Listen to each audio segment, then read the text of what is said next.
Welcome to the Calder Farmstead. Now the Ice Hawks back out to center in transition. Carlson with Quinville 2-on-1. Right with Carlson from the Quinville scores.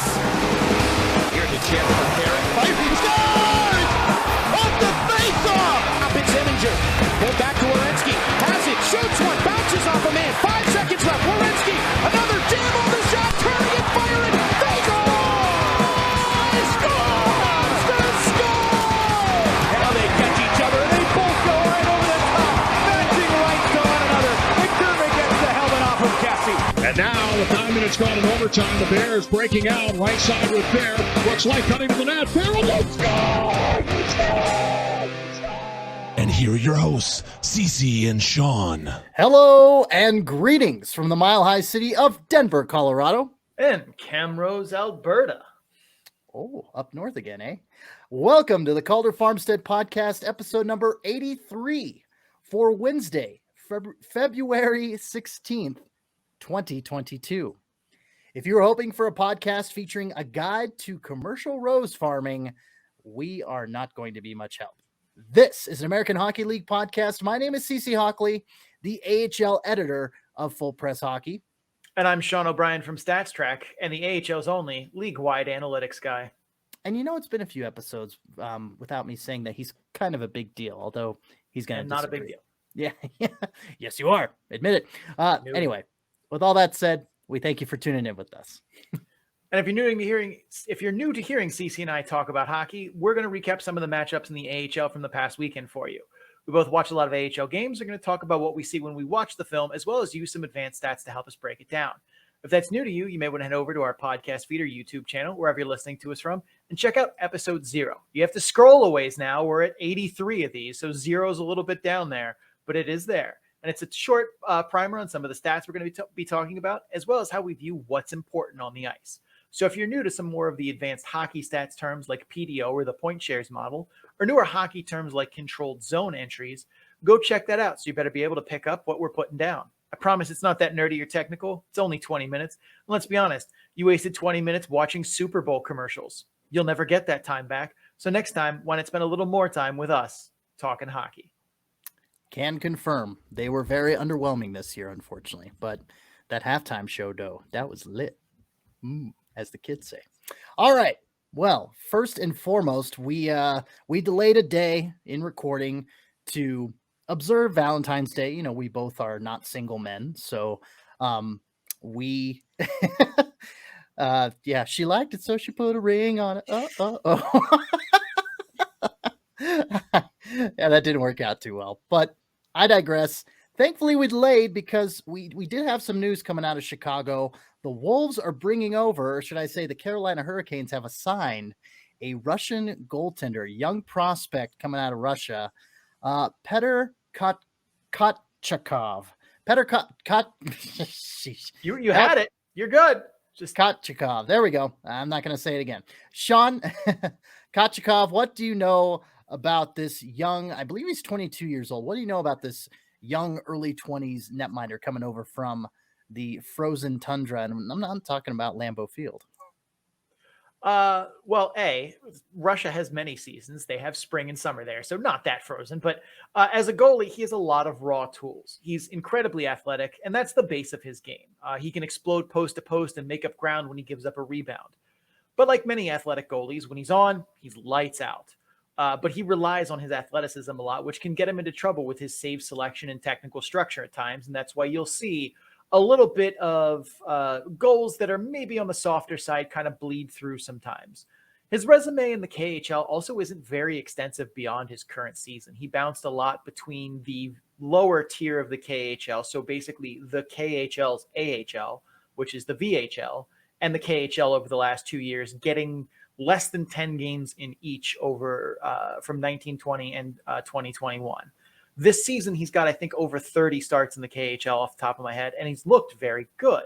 But that lack of a bigger, broader resume is at least mildly concerning, but still, I expect to see an athletic goaltender to come over here, but I don't expect him to be great from day one. The way the game is played in the KHL is not the way it's played, not the same style as it is in North America. And we've seen quite a few young goalies come over from Russia to the A who primarily spent time in the VHL, the KHL, and struggle. Daniil Tarasov, Ilya Konovlov, Amir Miftakov, all the same story. And while their games are not quite the same that you see from Kochikov, it still kind of goes to the difference of how the game is played and making adjustments, playing on a different rink size by and large, playing with guys who see the game a little bit differently, a little more physically, shooters who are a little more talented in the AHL. So I expect an adjustment period from him. The good news is that he has a solid team in front of him and a good mentor in Alex Lyon. The Wolves roster also has other Russians on the roster in Sarakov and Latunov. So if someone needs to translate for him, that shouldn't be a problem. And their presence will maybe help him feel a little less alone coming to a new place, a new culture, a new country where he probably doesn't know many people. I also owe an apology for our Russian listeners because, we're in winter here in Denver. And so I guess my mind went to cold places talking about Russia. So, but yes, he has been reassigned from the KHL to the Chicago Wolves. Petr Kochikov. There we go. Now I'm picking it up. Hey, yeah. I always overthink it. It's a perfect timing too. Beck Warm is in the ECHL and has not looked like the Beck Warm that was hot last year. More like Beck lukewarm, am I right? Yeah, he is not done well in the ECHL. And I mean, I obviously don't watch that league, so that could be from a myriad of reasons, from him expecting the defense to do things they're not capable of, to him just maybe not being as solid as a goaltender as we thought last season. He only played like 15 games, and that does not a representative sample make. No. On the other hand, Etu Makaniemi has been injured for quite some time. He tried to play through a nagging injury, from what I understand, and is now basically just like, nope, we're going to make sure that I am fully healthy before I return. Jack Lafontaine, I believe, is their other goalie. He has not been great and is not quite ready for the prime time in the AHL, which leaves basically Alex Lyon and now a space that is available. Because at first when I heard this, it was like, wait, what's going on in Chicago that they don't have, like, that they have goaltending space? Because I remembered them being kind of stacked the last time we checked in, and now it's like, no, things have changed, not in the best way, and that kind of explains a little bit of Chicago's struggles recently.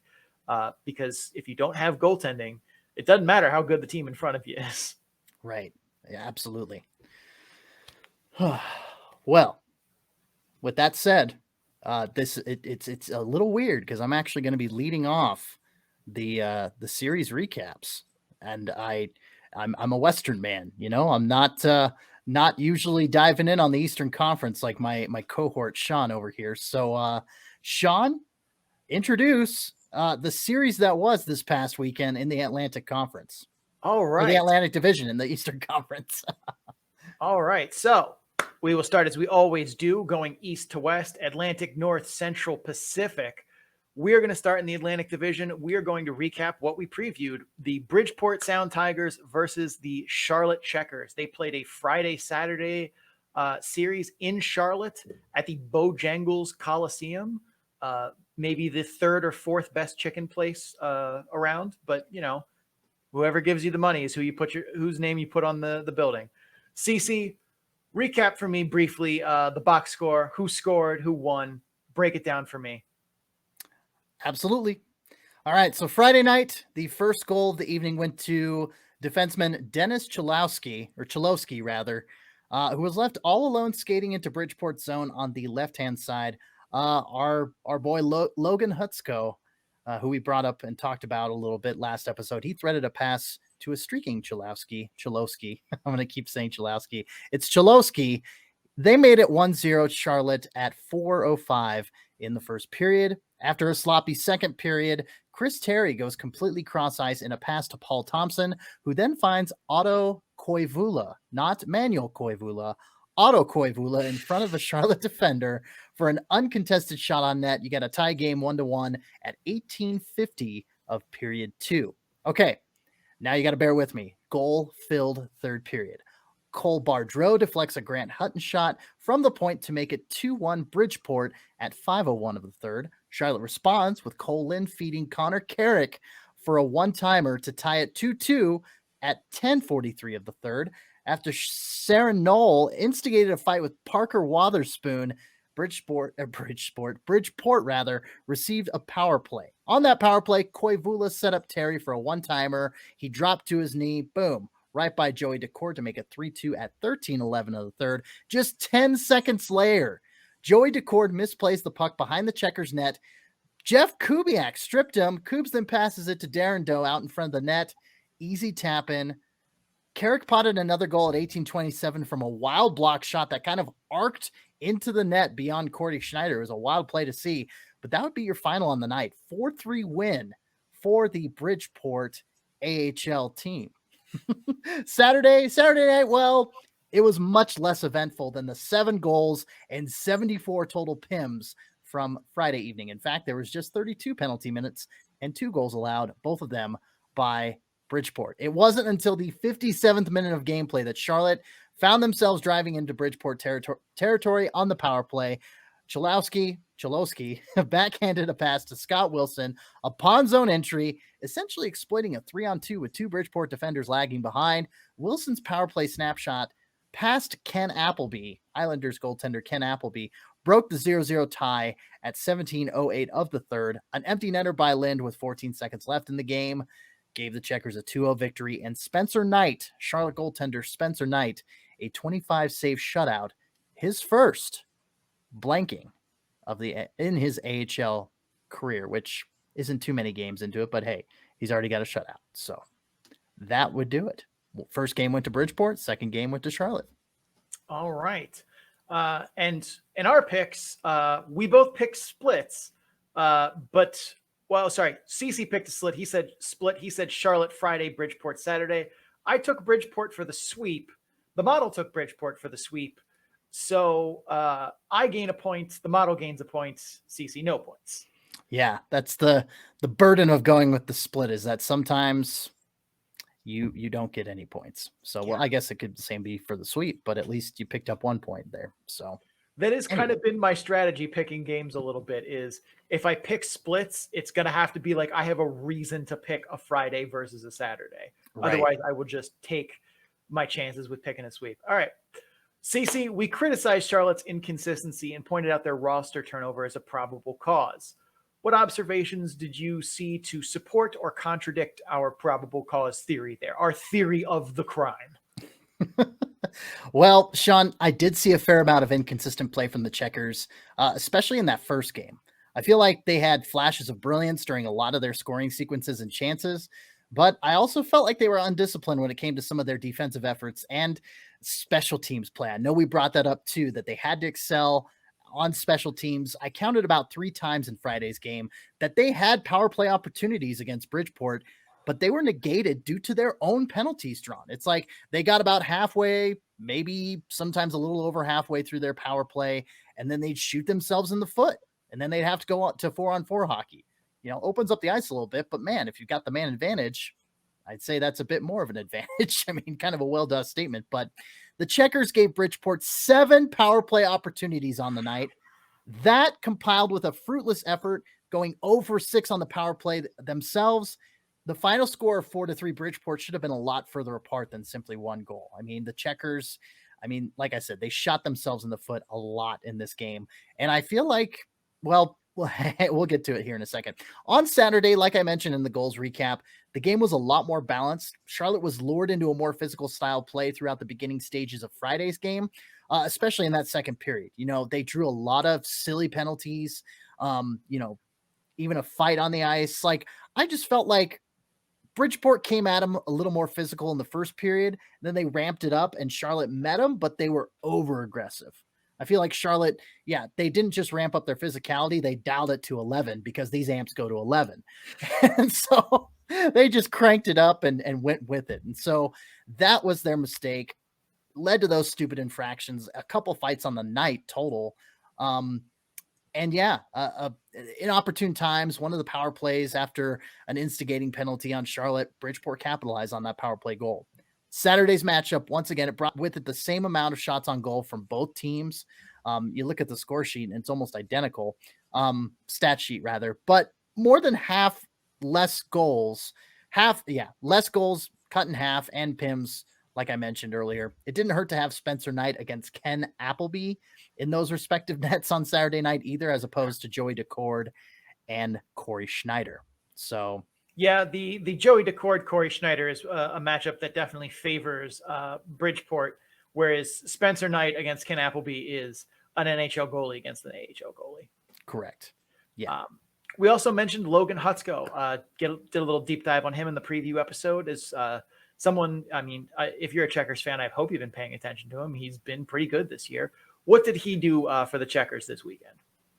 Well, we highlighted the constant change in cast and characters there in Charlotte, you know, and it bears repeating. It has been hard for Hutzko to get some semblance of chemistry from his teammates. We said it on Friday's episode, and it bears repeating here. I noticed that Charlotte went with the Seattle contracted Alexander True. It's Alex True. It's damn true. And Max McCormick as Hutzko's line mates this weekend. And it definitely reaped some benefits. 2 primary assists on Friday night. It was his first multi-assist game since December 10th against the Syracuse Crunch. And granted, they didn't win that game like we covered, but you could see the 3 gelling in all the right ways on the ice. I mean, there was crisp tape-to-tape passes, some great zone entries, which I couldn't say the same for Bridgeport, but we'll get there, and patience with the puck. Whenever the puck was on Hutzko's stick, the man was just an embodiment of Zen patience. And speaking of that Zen patience, man, I tell you, there were a handful of moments that I noticed Hutzko, and even before I noticed that his number, and I could just tell by his movement on the ice, he was carving all sorts of ice in the Islanders zone. He has a way of protecting the puck and, you know, protecting possession while cruising his opponent's zone that allows his teammates to get into better position. It reminds me of that Sidney Crosby clip that went around of him just going in circles around that one defense from a number of years ago for like a minute and a half before I think he threaded it to Evgeny Malkin. And they scored a goal there. But it was kind of reminiscent of that. Maybe not as long in duration, but it was, I mean, he controlled the zone. He controlled the puck. He allowed his teammates and his line mates time to set up an offensive scheme to where he could get the puck to them in clear passing lanes. Like Hutzko, I mean, his edge work, especially on his backhand side, it's so smooth. And he went on net using that backhand and kind of edging his opponent away from the puck. He was just blowing by defenders on the way to the goaltender. Like his skills are impressive to see. And, you know, if he dials it up and polishes his game up a little bit, I wouldn't be surprised if we see him in the NHL in the next year or two. Speaking of individual Charlotte skaters, defenseman Dennis Cholowski or Cholowski. I've always heard Cholowski. So that Cholowski, yep. All right. Was picked up off waivers from the Washington Capitals by the Seattle Kraken on February 9th after the Kraken drafted him from the Capitals. So the Capitals basically tried to rightfully steal what they had already taken. In the rotating cast that is the Charlotte Checkers, did Cholowski make an impact, or was he an hindrance on the ice, not being familiar with the team, the system, the whole thing? Cholowski, I think either one of those matter. We know who we're talking about. Does scoring the first goal on Friday and assisting on a game winner on Saturday count as making an impact? I'd like to think so. But seriously, Cholowski, he played in his first and second AHL games of the season this past weekend. And his journey there, like you mentioned, Sean, it was quite eventful. He was actually chosen from the Detroit Red Wings during the Kraken's expansion draft on July 22nd. So then he signed a 1-year deal with Seattle on September 7th. Washington then claimed him off of waivers on October 14th. He played 7 games for them, had 1 assist in those matchups.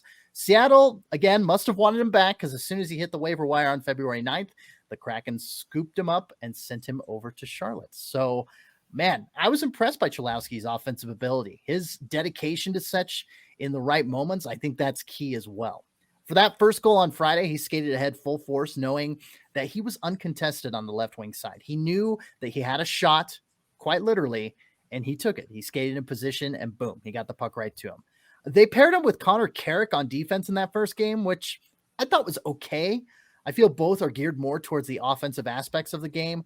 I mean, Cale Fleury is kind of too, but I think a pivot to Cale Fleury on the right side, I think it's worked out better on Saturday. Well, it worked out better on Saturday, and even tonight's game versus Wilkes-Barre Scranton, they went with that Cholowski-Fleury pairing on defense. And so that's going on right as we record this. But yeah, I think Cholowski's fitting right in, and he's doing pretty well. I mean, a goal in one game and assist in the other, not too shabby. Not too shabby. Not to focus too much on Charlotte here, the Sound Tigers were previewed by us as being wildly inept at controlled zone exits. They were, I should say, unable to basically get the puck out of their zone with possession. It was a lot of glassing out or just bad, sloppy turnovers from those strong side breakouts. How did the weekend prove or disprove this analysis? Well, it was pretty well a lot of the same from Bridgeport. Disjointed efforts and skating coming out of their own zone. Charlotte looked a lot more polished coming out of their own end. It was one of the choppiest controlled zone exits, if you want to call it controlled. It was one of the choppiest efforts I've seen of a team coming out of their own end I've seen in a long time. Like it was especially that first period on Friday, it was rough. And I was kind of baffled at how it continues to be so unstable. And I mean, sure, they put it together as the games went on, but out of the gate and for much of the matchups, they just looked lost trying to get the puck up the ice. And when they did, they got it to the neutral zone, and guess what they did? Dump and chase. And unless, you have those top six forwards, your Chris Terrys, your Otto Koivulas, unless you have those guys, making a push up the ice and trying to cobble together a semblance of offensive strategy. We've talked about it a number of times here on the program. If you don't have guys that can run the dump and chase system, pushing up the ice, kind of cornering it, there in the corners and, waiting for a line change or waiting for the guys to regroup and then, sending it up the sidewall there. If you don't have guys that can execute it effectively, which I don't think Bridgeport does, I think that feels a little reminiscent of last episode too. Bridgeport not very effective on dump and chase. It just didn't look good for Bridgeport. To conclude on that thought, Sean, out of the 4 goals scored on Friday from the Baby Isles, the only 2 I'd consider to be a skill goal from in close. That was the first score, the feed from Thompson to Koivula, and the power play one-timer from Koivula to Terry. The blast from Hutton was deflected by Bardreau, which, as Sean has said many a times, blast from the point, don't always end up well. So it was kind of a good tip in for Bardreau there. And the score by Durando was on a goalie mistake behind the net by Decord. Like I said, Decord went behind the net. He was stripped by Kubiak, and Kubiak just put it in front to Durando. And that was all she wrote. That was the game-winning goal right there. Charlotte should have swept the weekend, in my opinion, just like you and the model predicted, Sean. But really, their undisciplined play handed Bridgeport one too many opportunities on Friday to snatch victory from the jaws of defeat. Well, that is, hockey is a game that has a lot of just randomness baked into the pie. It's a frozen rubber disc on the slickest surface we can make. Weird stuff is going to happen. I actually saw the highlights of these games and saw that misplay by Joey Decord. And I just remember sitting there saying, like, I hit pause as he was like, as you could see him like, oh, I can't go in front of me. What do I do now? And I was like, oh, buddy, what are you doing? Like, I knew right away when I saw that frozen moment of him with the puck on the boards. I'm like, this is about to go real, real bad. I looked at the score sheet before I watched this game, and I'm like, 10 seconds between goals? Oh, no, this is not going to go well. I saw that too. I was like, what could you possibly have done in 10 seconds? A goalie flub behind the net. Makes total sense. That's pretty much the only way. Like, I thought, especially too, because I was like, there's an assist. So clearly there was some kind of play. Like, this wasn't just a two. No, it was very fluky. But anyway, that's the rear view mirror. Let's go through the windshield now. The Sound Tigers are in action as we speak against the Rochester Americans. We can't tell you how that game is. It's tied right now, 2-2. It looks like it's headed for overtime as the third is winding down. But they host Hershey and Hartford this weekend. Hershey is 5-5 in their last 10 and still has a fair portion of their core out with injury, but they are getting healthier. They are getting some of the boys back in town. Cody Franson made a return, I believe, this weekend. That's a big piece for them. But the Sound Tigers are 1-2 in the 3 matchups they played with the Bears this season.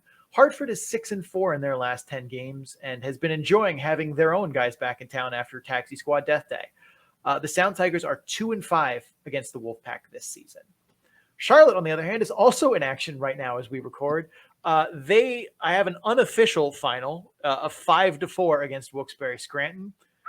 The Penguins will be back tomorrow night, so the night this releases, before a weekend series with the lowly Cleveland Monsters. So Charlotte has the Pens on back-to-back nights, then gets a weekend series against Cleveland. The Penguins are 6-4 in their last 10. I guess now 5-5, perhaps. Yeah. Charlotte is now 4-2 against the Penguins this season.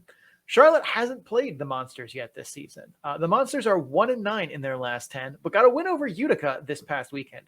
And if you want to hear a deeper dive into the Monsters and what they did in that series, stay tuned, because we're going to recap that series next. And with that said, I think it's time to take a quick break before we go into the North Division. So once we get on the other side of things to Utica and Cleveland, after the break. If you're just here for Bridgeport and Charlotte, though, thank you so much for stopping by. Don't forget to subscribe wherever you're listening to us from so you get episodes in a timely fashion. Also, check us out on social media. Links to our social media, as well as links to our YouTube channel and popular podcast links, can be found at our Linktree page at linktr.ee/the Calder Farmstead. We're going to go pay some bills. Sean decided to go north of the border again, so gotta love that that currency exchange. Anyway, we got to fund his fun little trip, so we'll be right back.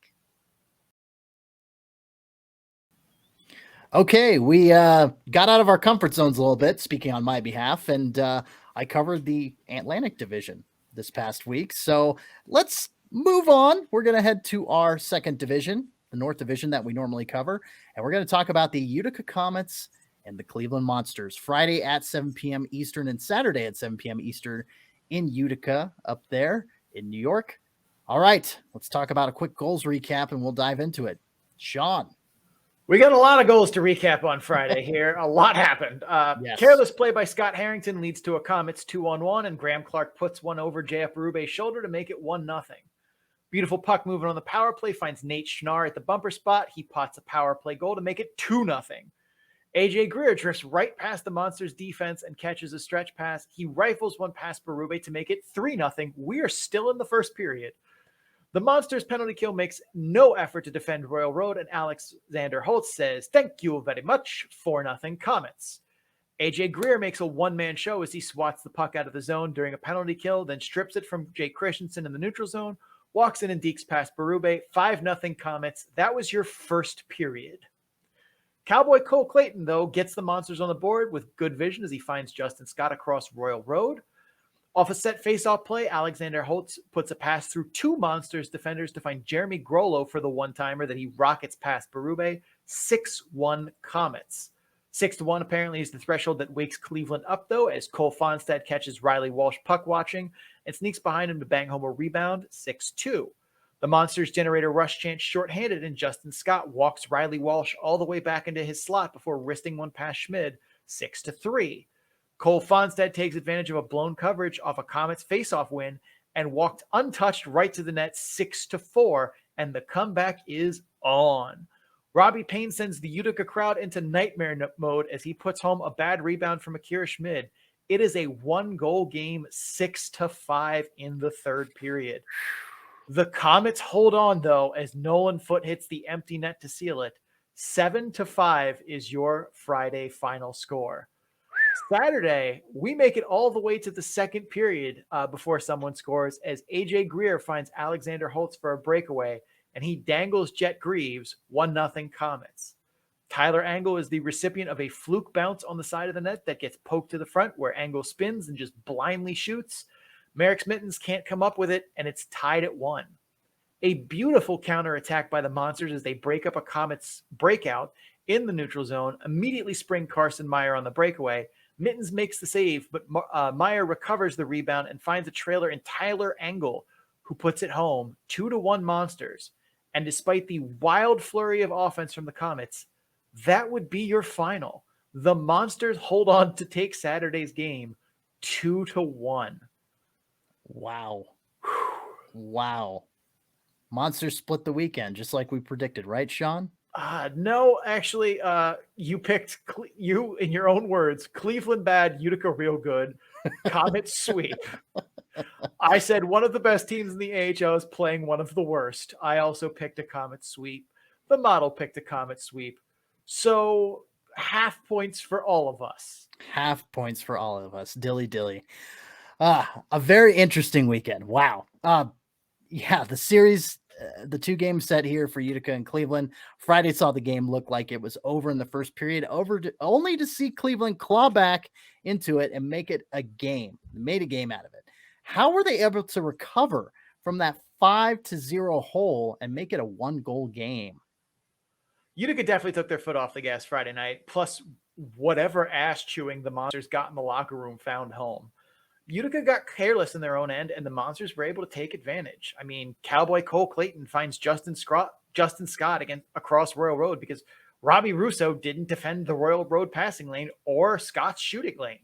Riley Walsh gets caught puck watching, and Cole Farmstead bangs in a rebound. Blown coverage off a faceoff. Bad rebound by Schmid. Suddenly, it's a 1-goal game. One thing I definitely took notice of, though, was that Utica struggled to defend high cycles. The Monsters in the second and third periods had a lot of high cycles. So what I mean by that is instead of trying to cycle the puck down low in the corner, so forward behind the net, up the boards, back behind into the corner, that's a low cycle. A high cycle is one where you see forwards go D to D, D back to D, maybe a shot on goal from somewhere. A lot of teams will use high cycles simply as just a way to kind of reset the offense, maybe fire a shot on, get not necessarily a line change, but kind of you're grinding down low, you're not finding anything, kick it up top, get a shot on goal, try and, get some movement from the defense. However, there are some teams that use high cycles as more than that. And that, I don't know if it was necessarily part of the Monsters game plan, but it was very, very effective. The Comets play man-to-man coverage when the puck is above the dots. So you'll see when the puck is above the face-off dots in the defensive zone for the Comets, it's basically just one guy is covering his mark and nothing else. Some teams work some hybrid kind of concepts into there. Laval is one of them. Bridgeport is another. But Utica seems to play strict man-on-man. And their wingers against the 2 defensemen at the top of the zone gave them a lot of space to maneuver. And that allowed them to kind of reset, make some good puck work, make some good moves, and then attack downwards through the slot. And that gave Utica a lot of problems. I'm curious to see going forward if we see a team who plays more intentional high cycles. We saw Wilkes-Barre Scranton use it against Bridgeport last series we covered. And it was really interesting to see that because not a lot of teams do that. So I'd be curious to see if that's possibly a blueprint for giving the Comets trouble in their defensive zone going forward. Whether or not it was intentional by the Monsters is kind of hard to tell at this point because it doesn't seem like it's a regular part of their offense, but definitely an interesting note and something to keep an eye on. The Monsters also, in their comeback, got some favorable officiating in the latter 2 periods. A very badly blown offside call on an Alexander Holtz breakaway, where he's called offsides when he very clearly wasn't. Like, I knew live when they blew the whistle, I was like, that's what's like, I thought it was a delayed penalty or something behind the play. And they're like, no, it's offside. No, it's not. And I'm like watching replays. And even Jason Shea, who's the Comets broadcaster, was like doing his best not to be like, guys, what are we doing here? That was not offside. Slashing call late on Vukovic was incredibly light, especially given the standard of penalty calls up until that point. Thankfully, also for Utica, Mike Eves was not behind the bench. And I know that sounds weird, given all of the crap that we gave Mike Eves on Friday's episode, but I will give credit to Mike Eves where credit is due. Mike Eves knows when to pull the goalie. Down by 1 with a power play, 3:52 left in the game, Mike Eves pulls that goalie. Mike Eves is not there, though, behind the bench. He's out recovering from shoulder surgery. So Mark Letestu and Trent Vogelkuber did not learn from their boss and pull the goalie in that moment and pulled him way too late and cost them a better chance to send this game to OT. So Utica sends its regards for not learning from your boss. Hey, man, still, though, for a season in Cleveland that was beginning to feel lost, this had to be a spark for them to carry over into Saturday, though, right? I mean, that's how the Monsters won on Saturday. They carried over the momentum from that comeback attempt. I mean, does that sound pretty accurate, Sean? I mean, if I'm the Monsters coaching staff, that is exactly how I would be spinning it. The message would be, you outplayed the best team in this conference for 40 minutes. Anything you can do for 40 minutes, you can do for 60, 65 minutes. I can coach you and I can make adjustments with the best of them, but you have to go out there and do it. You outplayed one of the best teams in this league for 2 periods. You just proved to yourselves this roster can play with anyone. Now go out there and do it again. if that wasn't the Friday post-game / Saturday pre-game speech, it probably should have been, or some version of that, but that's not what it looks like on the ice. We've said many, many times, the best team does not win every night. It's not even close. If you're the best team every night, you will probably win 70% of the time at the absolute maximum. But Utica on Saturday night was still unquestionably the best team on the ice. Outshot and outchanced the Monsters across the entire game. That's the thing about scoring chances, though. If you don't put them in the net, they don't go on the scoreboard, because the Comets created scoring chances in that game to a stupid extent, but put a lot of the resulting shots wide or right into Jet Greaves' chest. And that's not to discredit the effort by Jet Greaves in the slightest. That's easily the best puck tracking and movement I've seen from him in the AHL to date, period, bar none. But the puck hit him center mass a bunch of times because he's square to shooters on passes across Royal Road. That's incredibly hard to do as a goaltender, but Jet Greaves was on Saturday night. Mittens played a great game too, but Jet Greaves stole Saturday's game because the Monsters bled scoring chances, but Jet Greaves stood tall. That was why the Monsters won, for no other reason. They were the second best team in that game, but Jet Greaves was like, yeah, I don't care. I'm going to make this game ours as long as you can score 2 stupid goals. I mean, the goals he let up are an Alexander Holtz breakaway from the blue line. That's one of the most dangerous forwards in this league coming at you, basically untouched. Good luck, goaltenders. Good luck. So outside of that, he stopped, I'd say, upwards of 10 one-timers across Royal Road, like the highest shooting opportunity you can pretty much put on net in professional hockey. He had to stop at least 10 of them over the course of the game, probably 5 in the last 5 minutes of that game. Like, Utica was the better team. They just didn't win that night. And sometimes them's the breaks. And we said, in our earlier season coverage, like, Utica will not always get to turn, 1 in every 4 shots into a goal. This is kind of the nights that happen when you're not getting crazy good luck, but are still the better team. You end up dropping a couple like this. I would not be hitting the panic button at all if I were Kevin Dineen or any of the Comets fans. This team is fine. They're still very, very good. They ran into a very hot goalie Saturday. Friday, if you want to talk to me about, like, yeah, they took their foot off the gas and played kind of sloppy on their defensive end. Yeah, they did. And to back them a little bit, it's 5-1 in a game that is 5-1 or 6-1 in the second period.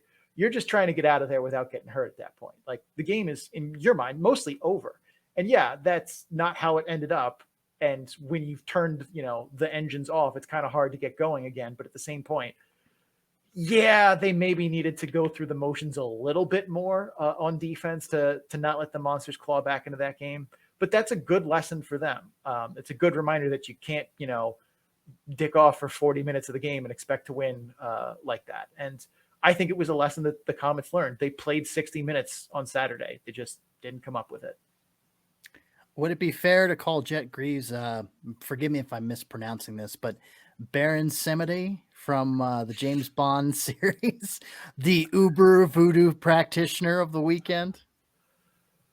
In a 1-game sample, I would say him and Matthew Villalta, who we'll talk about later in that. Yeah. Matthew Villalta put on a show on Friday. So if they had gotten a little further, if they played both games and put on shows, we could be talking about them in Cream of the Crop. Spoiler, we're not going to. But like, he definitely put on a show Friday. And that's a rare occurrence from Jet Greaves, who has not been that great as an AHL goaltender thus far. Fair. But any goalie can get hot at any time at this level. So goaltending is voodoo, like we say. It's basically made up. Basically. Let's jump back over to Utica. We talked about Kevin Ball in the preview. What did you see from him this weekend, Sean, as well as any others who may have stood out to you on either side of the ledger, as it were? I was surprised by some of the stuff I saw from Kevin Ball this weekend, and I liked his game. He carried the puck to the neutral zone a few times, which is surprising because that is not a job I would ascribe to him as a coach of that team, knowing his skill set, because he is not the fleetest of foot. Great edge work, great agility, not a good straight line skater. And that's what going through the neutral zone mostly is, straight line speed. But he did well in those, handful of moments that he did it over the weekend. He got power play time, which I'm not a fan of, but I understood it in that moment. It was a lead late in the game. This is not the time for you to be, potentially tossing a forward out there to play defense on a shorthanded rush chance the other way. So yeah, you'll play 2D in those situations on the power play, and Kevin Ball was fine. I'm fine with that in that circumstance. I thought it was the right call. I saw other people say that he made a bunch of turnovers, but I will be honest, I didn't see that. So I'd be curious to see what other people saw in that game for Kevin Ball making a bunch of turnovers, because I did not see that. As for others go, for Utica, Riley Walsh was definitely feeling himself this weekend, and I won't deny he has very good puck skills, can dangle guys one-on-one. But he tried a few times to go 1-on-3 or 1-on-4 to enter the zone and put himself on SportsCenter top 10. And those shockingly did not go well for him. I really liked the rest of his weekend for the most part. I wasn't a fan of some of his defense in some of the moments that I could see.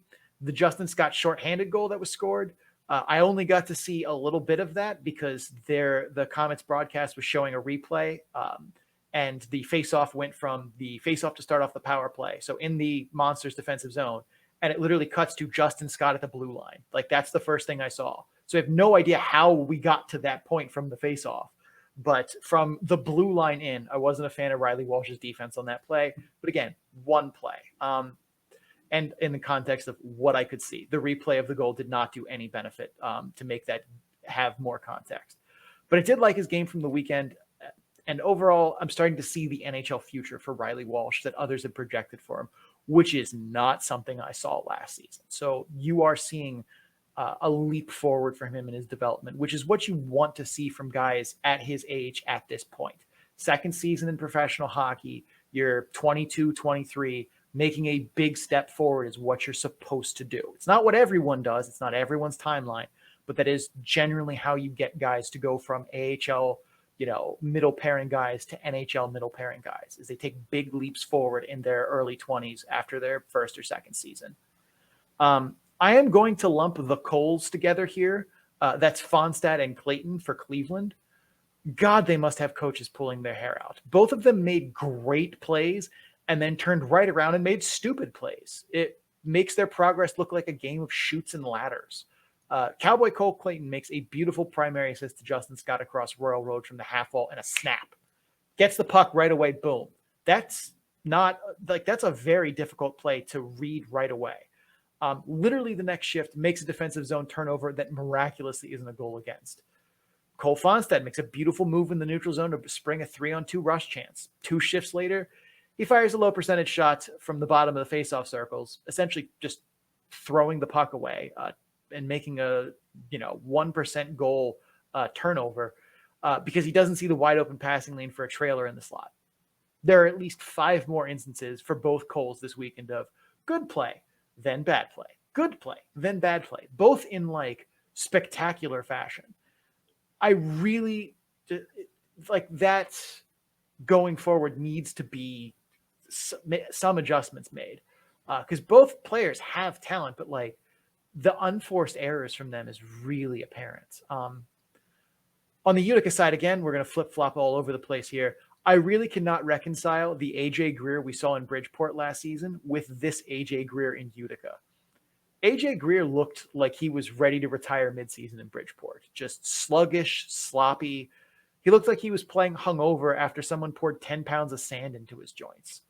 Now he has 13 points in his last 9 games and is knocking on the door of another cup of coffee with the Devils. I cannot explain that. I have no words for what is going on in the world of AJ Greer, where he went from being terrible and practically a healthy scratch in Bridgeport to being, a career revival in the New Jersey Devils AHL system. It's wild, but it's damn fun to watch. Yeah, I mean, he signed with the Islanders organization before the 2020. What was it? Yeah, 20. Yeah, he moved on from Colorado, and then he was part of the Kyle Palmieri trade. Palmieri. I had it right the first time, I think. No, I'm not sure. Yeah. Yeah. I think it might be Palmieri. Yeah, but he was part of that trade, as one of the, I wouldn't call him a prospect at this stage, but one of the AHL pieces in that trade. And Binghamton, and now Utica. He's just had a resurgence in his career. It looks like he's had a weight lifted off his shoulders. It's an amazing resurgence. It's insane. Like, for people who don't know what I'm talking about, feel free to go on AHL TV on one of those free weekends or whatever and go watch some of his games in Bridgeport. He was terrible. Like, I really thought he was like, oh, I guess at the ripe old age of 25, AJ Greer is going to call it a career at this point. But like, because he looked done. He looked like he straight up was just not interested in playing hockey. And then he comes to Binghamton and a fire lights under him. And then he comes to Utica and he looks reborn. It's wild. You love to see it. You love to see it. He also does live Instagrams of him mixing music, which is interesting. For those of you, I didn't know that. I get notifications every time someone we follow goes live. So I've caught bits and pieces of them. They're very techno and techno rock heavy. So if that's your thing, follow him on Instagram. You'll see some, music mixing by AJ Greer. Noted. All right, CC, break it down for me. That is the rear view mirror. Take us through the windshield. Where are these teams going from here? Well, I'm not going to take you through the windshield. I mean, we'll look through the windshield, but we won't go through the windshield. How's that sound? Utica has a trip to the center of the hockey universe in Toronto to play the Marlies on Wednesday night, then wraps up a 3-4 with Rochester at home on Friday and Lehigh Valley on the road on Saturday. Utica is 1-1 against the Marlies this season, with the home team winning both games so far. The Marlies have won 4 in a row. They've been one of the hottest teams in the North Division, if not the whole league. They've been off for 10 days since their last game against the Amerks. The Comets are 4-3 against the Amerks this season.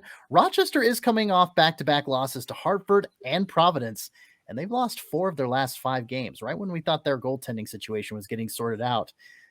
Then there's that. The Comets are 1-1 against the Phantoms in 21-22, but haven't played in the PPL Center yet this season. The Phantoms are slowly but surely digging themselves out of the basement. They're 5-5 in their last 10 games. The Monsters, we shift on over to Cleveland. They're going to head to a weekend series against Charlotte in the Bojangles Coliseum. The Checkers and Monsters have not played each other this season, as we talked about last segment. Charlotte is 2-3 in their last 5, splitting the weekend series with Bridgeport as we recap just before this series. So if you have to update that one, sorry to interrupt you, because they just played. Oh, that's right. So they are now 3-2 in their last 5, I think. It's hard to do math. But yeah, they just beat Wilkes-Barre Scranton. They did. Thank you for that update. Yes. So back to Cleveland. If you're a Monsters fan wanting to learn a bit about Charlotte, just rewind a few minutes because we covered them in our last segment. So you might want to go check that out and rewind on the YouTube rewinder bar. That's the technical term for it. So or just smash the 10-second back button on Spotify or wherever else you're listening to us from. Right. We are going to take a break here, though. That concludes our coverage of this weekend series. After the break, we will get to Texas and Milwaukee. If you're just here for Utica and Cleveland, thank you for stopping by. Don't forget to subscribe wherever listening to us from so you get episodes in a timely fashion. Also, check us out on social media. Links to our social media, as well as links to our YouTube channel, popular podcast links, all of that good stuff and more can be found at our Linktree page at linktr.ee/the Calder Farmstead. We're going to pay some bills, run some ads. We will be right back. Stay tuned. Okay. Both of the series recaps of the weekend that was from the Eastern Conference have been completed. We now move to the Western Conference and the Central Division. Tejas, the Stars versus the Milwaukee Admirals, Friday at 7 p.m. Central and Saturday at 7 p.m. Central in Cedar Park, Texas there. Sean, we have some goals to recap. We have quite a few goals to recap, like last series with Utica and Cleveland. Let's get started. All right, Friday's game featured 0 5-on-5 goals scored on the power play, shorthanded, or 6v5 in all of them. Ben Gleason on the power play fires a shot from the point that Curtis McKenzie gets a stick on and tips it past Connor Ingram. 1-0 Stars. Cody Glass recognizes that Nick Camano doesn't have a stick, and he charges to the net and backhands one past Shield on the power play. Rocco Grimaldi gets a zone entry on the power play that draws 2 Texas defenders to him. That frees up Coles, Schneider, and Smith, who go 2-on-1 from the face-off dots, and Cole Smith puts it in 2-1 Admirals. Texas gets a good bounce off a rebound as a rebound off a block shot comes right to Riley Tufte, who puts it in for yet another power play goal. Tie game at 2. Cody Glass makes an offensive stick lift to clear a passing lane for himself in tight, and he bangs home Jimmy Huntington's feed to retake the Admirals lead. And then Cole Schneider hits the empty net to seal it, 4-2 Admirals on Friday. On Saturday, Texas once again gets on the board first thanks to great vision by Jordan Kawaguchi to find Carl Strum, across Royal Road for the tap-in to make it 1-0 Texas. Matt Luff takes advantage of a dumb penalty by Jeremy Gregoire and rips one past Matt Jarusik to tie the game at 1. Oscar Beck makes a diving poke check to spring Nick Camano on a shorthanded breakaway. He buries it to retake the Stars' lead 2-1. The second period sees Graham Knott find soft ice in the high slot and use Texas's own defenders to screen Jarusik as he rifles one to tie the game at 2. Just under 3 minutes later, Cole Schneider gets away with a high stick tip that somehow counts to break the tie. Just over 2 minutes after that, Rocco Grimaldi blasts a one-timer past Jarusik to extend the Admirals' lead to 2 goals, making it 4-2.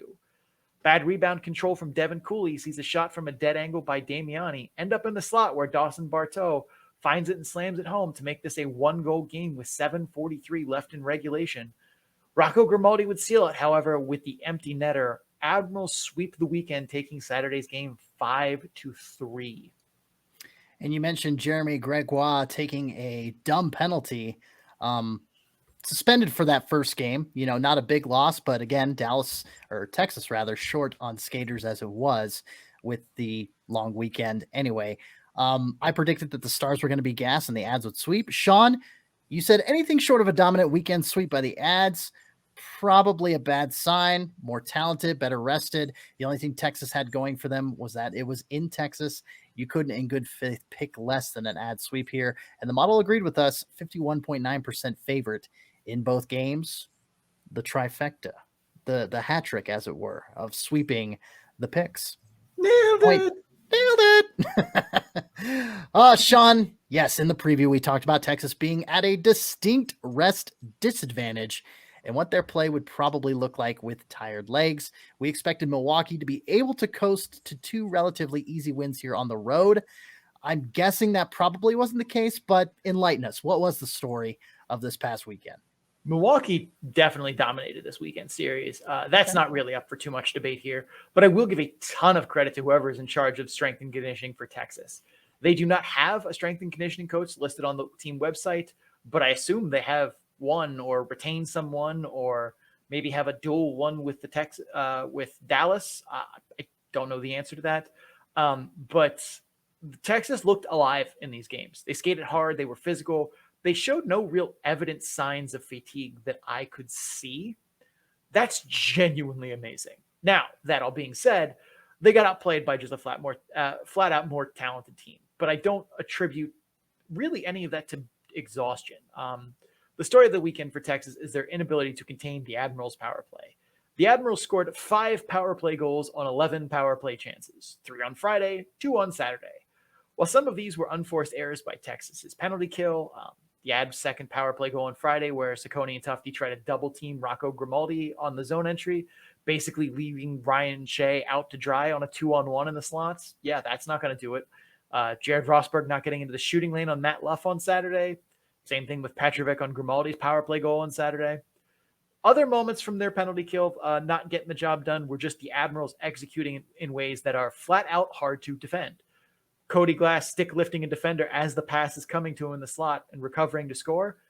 Good luck. That's really hard to defend. I don't know how. I was amazed he managed the stick lift and then got his stick back down to get the shot off, but he did. Camano getting exploited on the penalty kill on Friday when he gave his stick to Petrovic. That's another one where it's like, well, what do you do? Petrovic's stick either, I think he lost it or it broke. I don't remember off the top of my head. But Camano hands it to him, and then 4 seconds later, Cody Glass is like, oh, I see you there, no stick boy. I'm coming for you. Charges right to the front of that, backhands it past Shield. What's he supposed to do there? He didn't have a stick. He gave it to Petrovic, which I think is kind of silly because I think of the difference in size between Petrovic and Camano. It's like, you didn't even give him a stick. Like, you gave him a knee hockey stick, bro. What's he going to do with that? at least one goal, the Cole Schneider goal. I still have no idea how that was allowed to count. I don't know if you can see this, CC, in the outline. I screenshotted it. He's That's got a it. high. That's He's a got high it well stick. above his helmet. Yeah, absolutely. I don't even think there was a referee challenge or like they didn't review. Like they're just like, oh yeah, that's fine. I was like, what? I have yet to see a replay that shows Cole Schneider didn't tip that with a high stick. None. Zero. That stick is so high, Snoop Dogg wanted to use it in the halftime show. All right. Nah. Nicely done. Neither goalie for the Stars really rose to the occasion either. Shield did not have a good game tracking the puck and was late to his spot a few times. Jurisic was a bit better, but he took a back-breaking penalty for playing the puck in the restricted area with 3 minutes left in a 1-goal game. No. Like, that's... Oh, my God. I would have been like, no, you're going to sit in the box for that penalty, and the backup is going in. Like, and it wasn't like he it was very clearly in the restricted area. And just one of those where it's like, what were you thinking? Like, clearly he wasn't. Oh, it was one of those where that rule, if this was like 2005 and that was a new rule, okay, fine. I get how you're not used to that, but like you played your entire professional hockey career and most of probably your amateur, junior career or wherever with that rule in place. How? The Admirals also hit 5 posts by my count this weekend.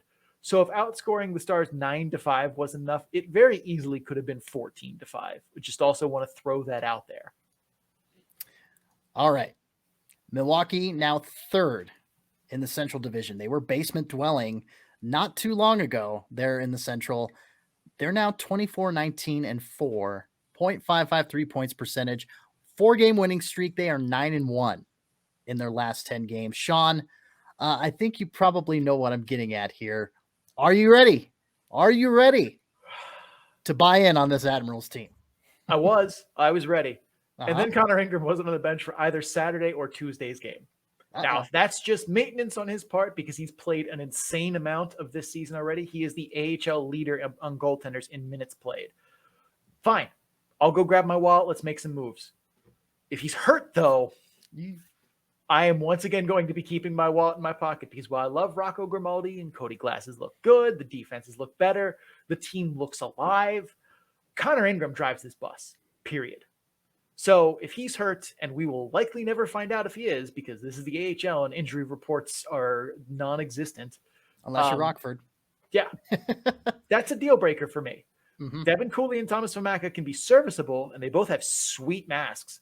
They are not Connor Ingram. So however long Connor Ingram is out for, which we don't know, just he was not on the bench as a backup, didn't dress either game, Saturday or Tuesday. So, and the Admirals signed a PTO goalie, so basically an e-bug for Saturday's game to Devin Cooley. So I don't know what's going on there. Connor Ingram looked fine finishing the game as far as I could see, but you never if he's know. hurt, that is a very big dagger to the hopes and dreams of the Milwaukee Admirals because that man drives the bus for them.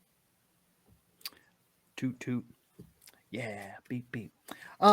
So this is probably going to be a pretty Milwaukee heavy question. I'm sure there's maybe a few Dallas. I keep saying Dallas, like a few Texas players sprinkled in there.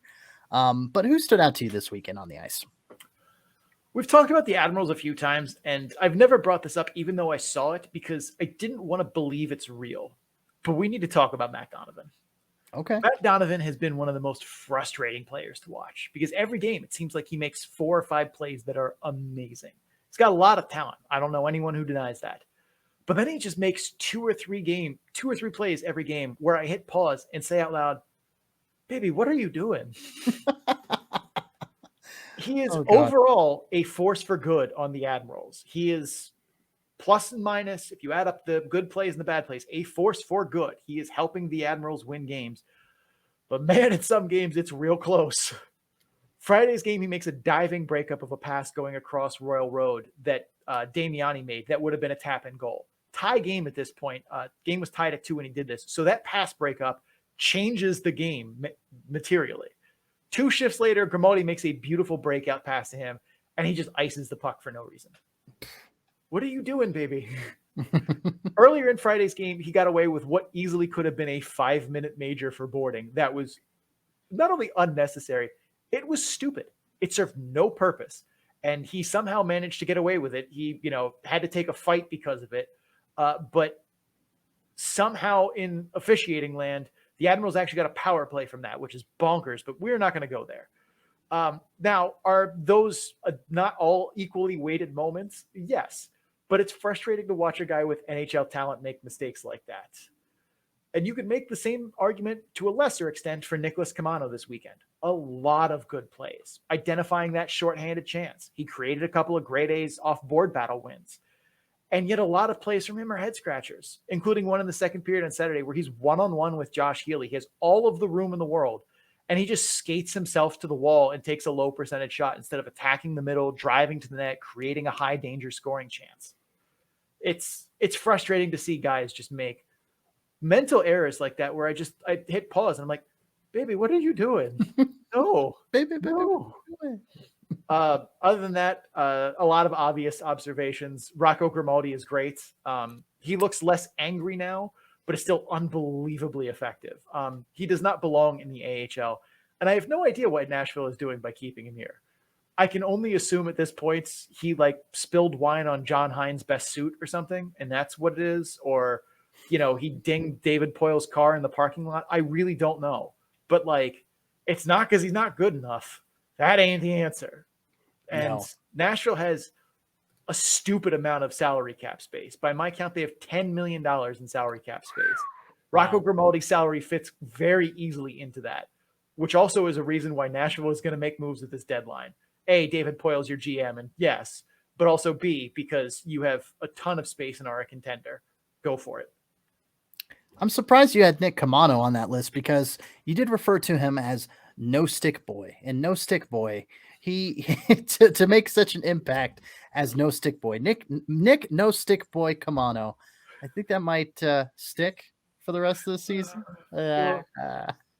It was he made good plays. He made very good. If you look at my game notes, there are definitely moments where I have highlighted with screenshots and drawings on them. It's like Nick Camano did this and that was smart. And then two sentences later, it's, what are you doing? Baby, what are you doing? Why are you literally skating yourself into the, I don't know. Yeah. Sounds like Matt Donovan levels of madness right there. At least maddening. It's not quite to that extent. Okay. It's not as extreme. Matt Donovan makes a lot more skilled plays than Camano does. And when he screws up, it seems like he screws up in ways that are more head scratchy. But Camano is definitely there, but he's like the watered down version. He's like the diet, Dr.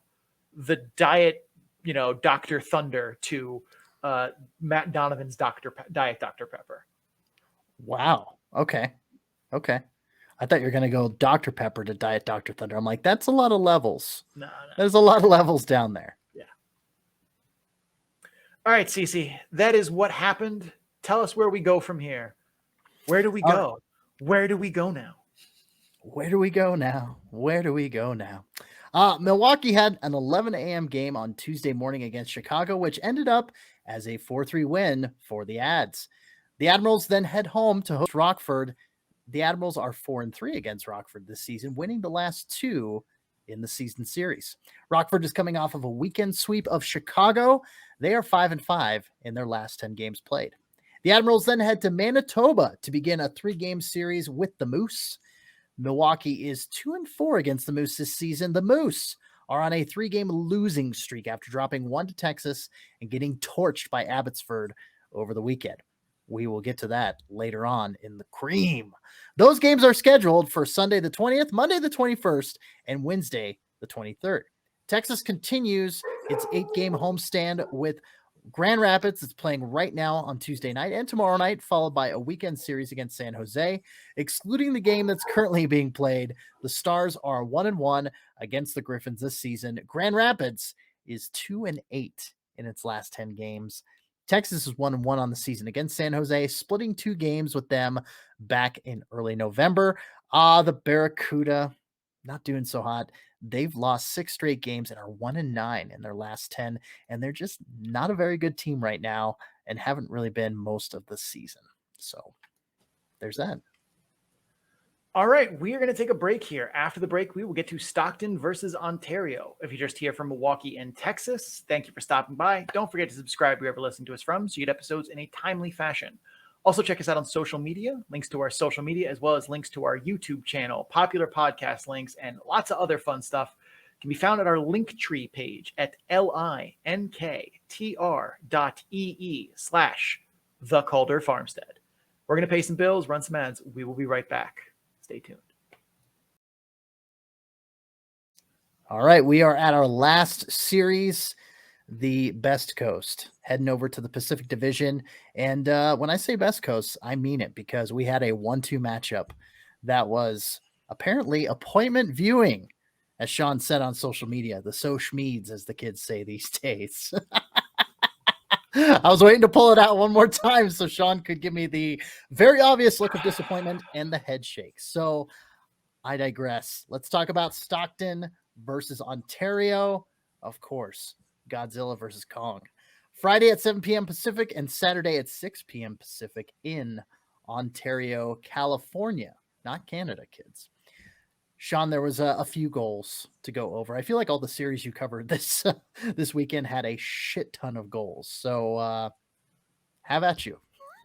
Absolutely. So Emilio Pettersson gets a tip on a blind shot from the point by Justin Kirkland to break the ice and give the Heat a 1-0 lead just 2 minutes into the first period.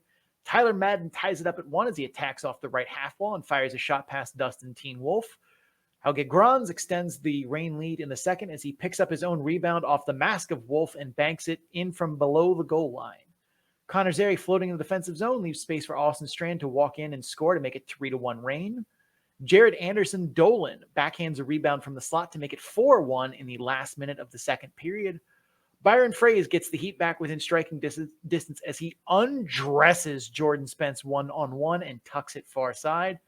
Martin Ferk would hit the empty net to seal it, though. 5-2 Reign. On Saturday, Justin Kirkland again finds himself helping break the ice as he dangles past Austin Strand off a beautiful stretch pass from Jonas Schunvel to make it 1-0 Heat. Mark Simpson gets a 2-on-1 with Philp and fires a wrister past Villalta to make it 2-0 Heat. The Reign answer back, though, as Martin Ferk as a Martin Ferk one-timer gets stopped, but Gabe Velarde is there to tap home the rebound.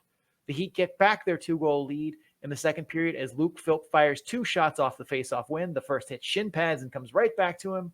The second one hits net. 3-1 Heat. Gabe Velarde isn't done, though, as he scores during a 5-on-3 at the net front to make it 3-2. A little over 90 seconds later, Valimaki tries to play shortstop at the blue line, but can't quite make the play. Odd man rush the other way, ends with Rasmus Kapari tipping one past Teen Wolf to tie the game at 3. The Reign get a little bit lost in defensive coverage, allowing Walker Dewar to find his captain, Byron Fraze, at the net front to retake the lead for the Heat. That would be short-lived, however, as just over 2 minutes later, Samuel Fogimo blasts a one-timer past Wolf on the power play. The Heat catch a break in the third as Connor Mackey puts a pretty harmless-looking shot on goal from distance, but Villalta responds with a weird save like it hits him in the neck. He goes down, and Emilio Pettersson taps in the rebound into a mostly empty net. Mugiwara gets the game back to a tie as his shot from distance hits something on the way, and the rebound graciously comes to Rasmus Kapari, who puts it home. Regulation and OT do not give us a winner, so we go to the skills competition coin flip. Kirkland, Velarde, Phillips, Fogimo, and Pospisil all score, and Akil Thomas cannot come up with the goal to extend it. The Heat wins 6-5 on Saturday. Right before you previewed that game, or watched the tape rather, I'm like, all right, you're in for a doozy. Here we go. So that sounded like a doozy, that's for sure. Picks recap. Also, quick note, yeah. Both of these games not in Ontario, in Stockton. Oh, they were in Stockton? In Stockton. Okay. Well, that's good to know. I thought they were in at the Toyota Arena for some reason. Can confirm, in Stockton. My mistake. I was the one who populated that. Okay, Stockton Arena. So, I said a split. I said Ontario on Friday, Stockton bouncing back on Saturday. Sean, you said you agree to that, and that was going to be a tough one. And it was a tough one. And the model said Ontario is a 50.7% favorite in both games. So the model even was like, the model can't pick splits. That's not really how the model works unless it's a home and home series. Then you could, I guess, see some splits. But yeah, for a one weekend or for 2 games in the same place, the model is always just going to pick a sweep for one side. Right. But that is about as close to dead even for the model. And this was, Yeah. I mean, we hyped up this series quite a bit. And to be fair, it had all the makings of an excellent weekend series, Sean. 2 top teams that played high event, fast paced hockey, but a lot of strength on strength matchups. I know we talked about the, special teams, number 1 power play versus the number 1 penalty kill, the veterans versus the Utes, strong goaltending versus high octane offense. Sean, this may seem like a stupid question, but did this series live up to the hype? oh, hell yeah. Yeah. If this new AHL playoff system gives us a 7-game series of Ontario versus Stockton, I will give the AHL's cash grab my personal blessing, because this weekend had everything. Mm-hmm. Unbelievable saves, check. Highlight reel goals, check. Big hits, check. Forwards undressing defensemen one-on-one repeatedly. Sorry, defensemen, plural, check. Oh. Big leads erased by comeback efforts, check. OT and shootout, check. Lead changes, check. Post whistle scrums, exciting power plays, drama, check, and check. This was appointment viewing that we would hoped it would be, and then some. Well, let's break it down, shall we? I mean, the Reign won on Friday. How did they do it? It was very simple. Matthew Villalta played lights out. And to be fair to him, he's been on a tear since the calendar turned to 2022. Here's his game-by-game save percentages leading up to Friday night. January 14th, 926. January 15th, 935. January 17th, 971. January 27th, 975. January 29th, 946. February 4th, 946. Friday's game, 943. And somehow he has 0 recognition from the AHL during that span. Not goaltender of the month, not player of the week. He also hasn't appeared in cream of the crop in that span either.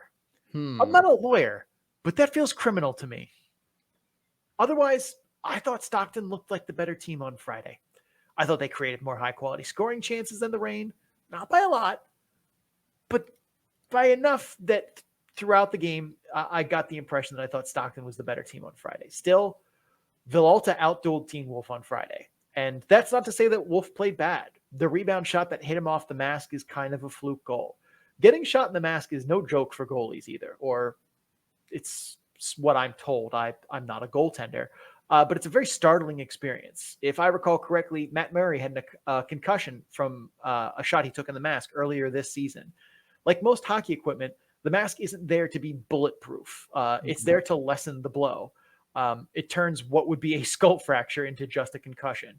Also, bulletproof vests don't mean it doesn't hurt. Have you ever seen the bruises from when dudes wear bulletproof vests? The only thing it saves you is death. It still hurts. And having taken a lot of pucks to my body wearing full protective hockey equipment over the many years I have played, I can confirm getting hit by pucks shot at me by beer leaguers hurts. I can only imagine what it's like by a dude who's in real good shape and does it for a living. Like I always say, if you're going to hit me somewhere in hockey gear, please don't hit me in the skates because there's no padding in those things. Everywhere else, it's at least like a bruise, but you get hit by a good slap shot in the feet, that'll break bones. And goaltending masks are not that thick in terms of protection. So that's a fluke goal. The only one I was really disappointed by was the rebound that Jared Anderson-Dolan put in the last minute of the second period. I thought Wolf should have controlled that rebound better. Yes, it's a Martin Ferk shot from in close, but he still kicks that puck right to the slot. Like, I would have liked to see that one go to the corner. But that was the story of Friday for me. There was no big tactical, team A did this and team B couldn't come back from it. Like, these teams are too good. They're too well coached. You're not going to see a lot of that. This is going to be a lot of individual players who are super good putting their thumb on the scale. Matthew Villalta put 2 thumbs and a foot on the scale on Friday. Real quick to the kind of kicking it to the slot instead of kicking it into the corner. I know it's been a while since I've taken algebra or, angles and everything like that. Is there are there just certain shots that you cannot really control where the rebound goes? Controlling rebounds is, to my understanding anyway, again, I'm not a goaltender, but I've spent a lot of time trying to learn more about goaltending so that I can do stuff like this. Mm-hmm. Controlling rebounds, number one, there are some moments in which you're just not going to control a rebound. If you have a turnaround surprise shot from right in front of you, you don't have the reaction time. Your first instinct is just get something on it so it doesn't go in. Right. But no, there aren't really any specific shots from specific angles where you're not able to control the rebound. It's more about how quickly you're able to react, and are you able to react in a way that is you're able to kick the rebound to the corner. And not every rebound needs to be kicked into the corner for it to be good rebound control. The goal is to kick the rebound or put the rebound into a place that your teammates can get it, or more importantly, the other team can't. So There are moments in which you'll see a goalie put a rebound into open space in the slot, but he knows that space. Well, he's going to tell you he knew that space was open and that there was no one there, and that was a safe place for the rebound to go. In an ideal world, you would kick every rebound, into the mesh, into the glass, into the corners, or, swallow it up in your belly somewhere. Sure. But I would have liked to have seen him not kick that one. Like, this wasn't a case of he kicked it into the slot and the slot was empty and then something else happened. He put it right into traffic. And yeah, it's a Martin Firk shot from pretty a high danger area. But I'd like to think that Wolf could have handled that one better. Like, maybe I'm being too idealistic and being overly harsh, but that was one where I thought he could have controlled. That's fair. Thank you for explaining that a little more in detail. No problem.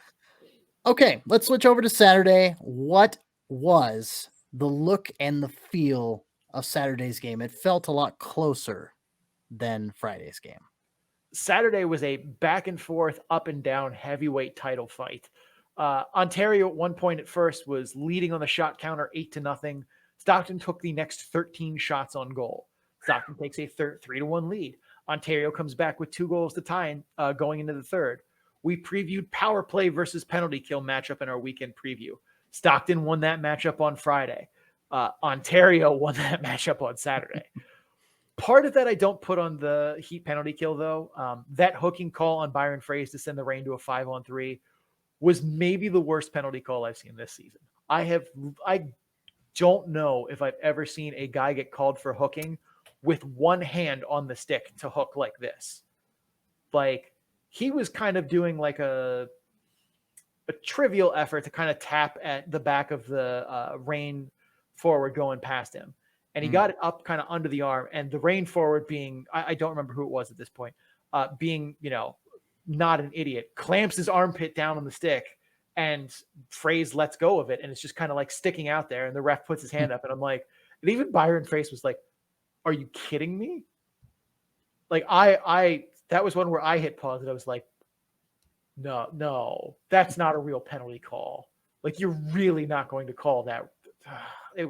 That was a bad call. Sends the Reign to a 5-on-3, and no team is good at killing penalties 5-on-3. There is one play in the playbook for 5-on-3. You make a tight little triangle in the inner slot. You try and get in shooting lanes. You get your sticks in passing lanes to the inside, and you pray. That's 5-on-3 penalty killing in a nutshell. And I will put that Samuel Fogimo power play goal on Stockton's PK, though. You cannot give Jordan Spence, who we said in the preview gets by with his big hockey brain, you cannot give him that much time and space at the top of the point and not expect to pay the price. He had all day to make that pass into Fogimo's wheelhouse, and he did. And you put pucks like that into the wheelhouse of someone who can shoot as Fogimo can, and you can celebrate all the way back to center ice for the ensuing faceoff, because that shit is in the net. While both teams are insanely talented and well coached, I will say I thought Stockton was the better team on the weekend. If it wasn't for Matthew Villalta playing lights out Friday night, making huge saves. This very easily could have been a Stockton sweep. Still, endlessly entertaining series and what two high-level teams playing each other should look like. I cannot wait for the next time these two teams meet, and this is true, in April. What are we doing, AHL schedule maker? What are we doing? April.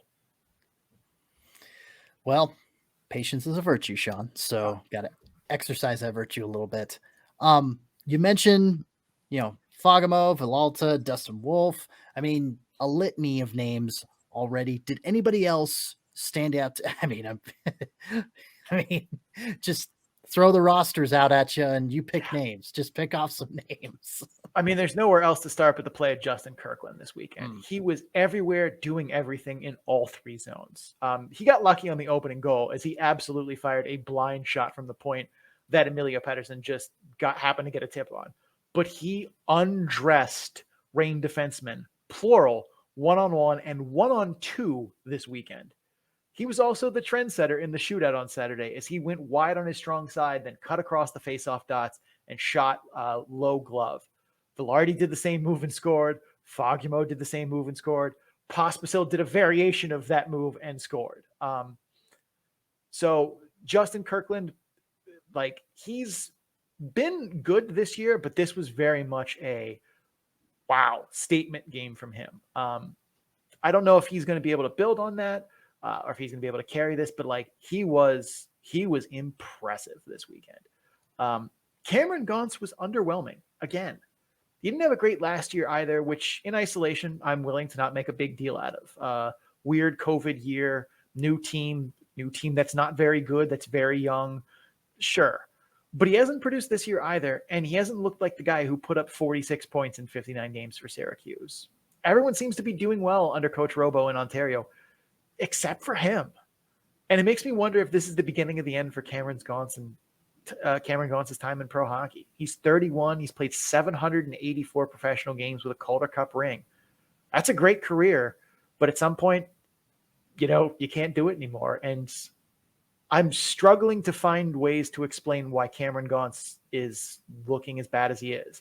Maybe this is lingering injury issues, or maybe this is just what, your early to mid 30s look like when you have that much tread on your tires.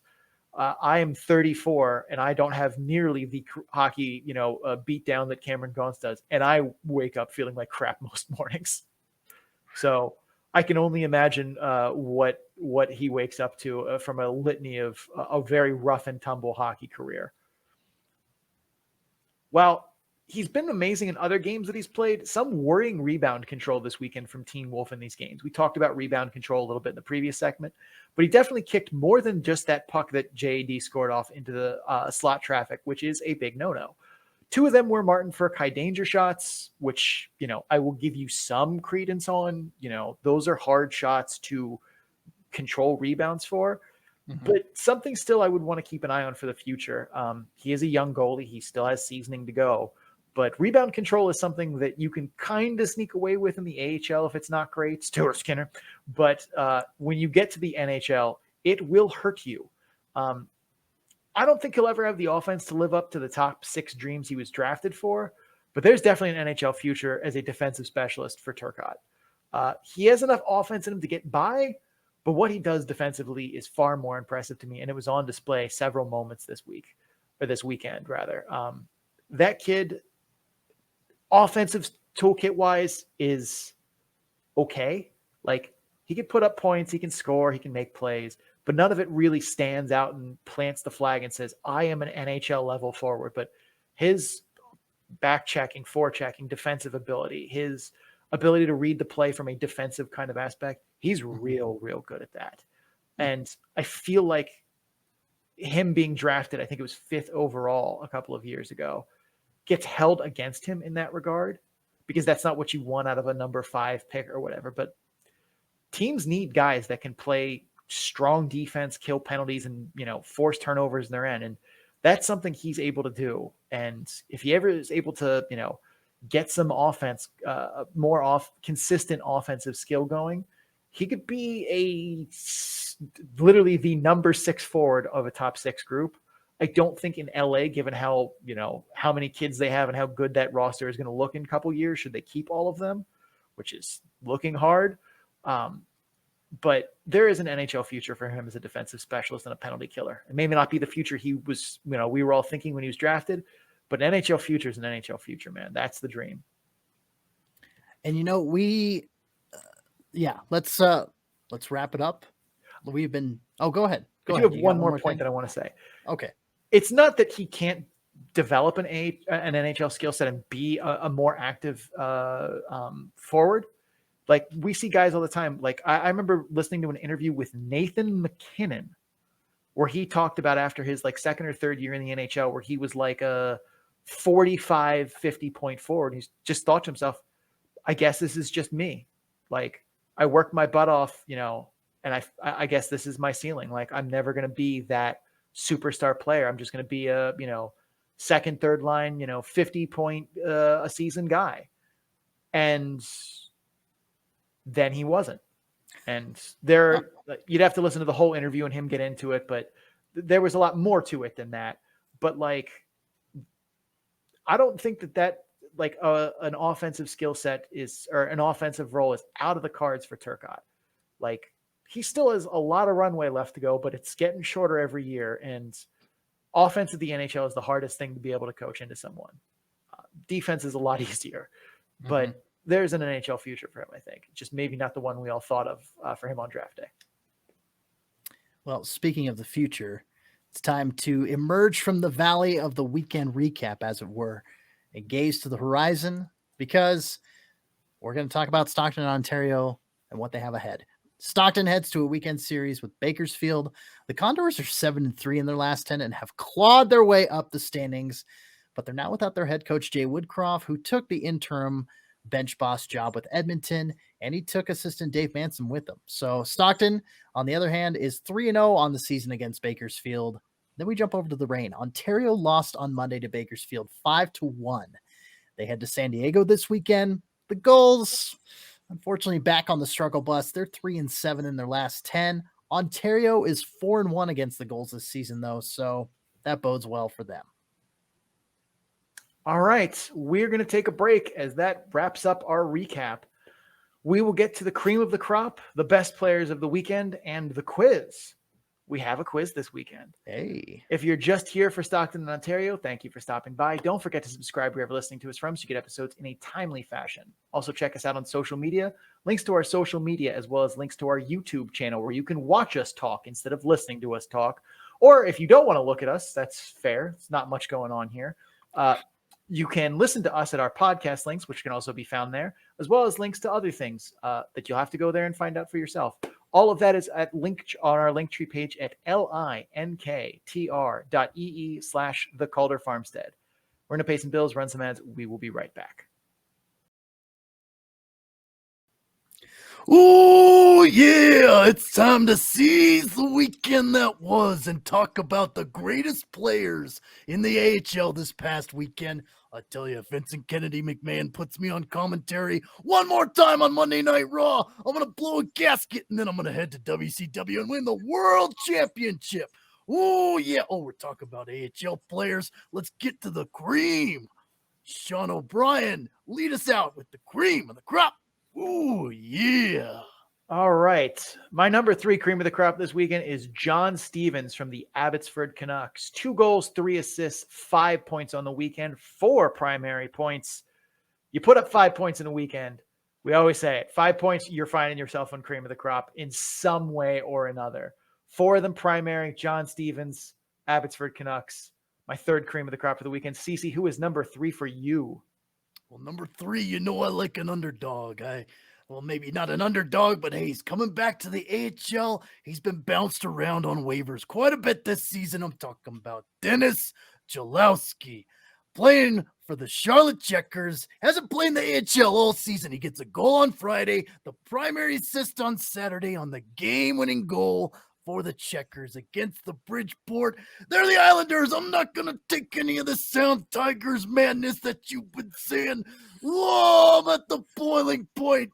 Whoa, Connecticut is an island. Whoa, that's in the multiverse of madness, that is. In the real world, though, Dennis Cholowski is my third cream of the crop after being claimed off of waivers by Seattle on February 9th. Oh, yeah, my third cream of the crop.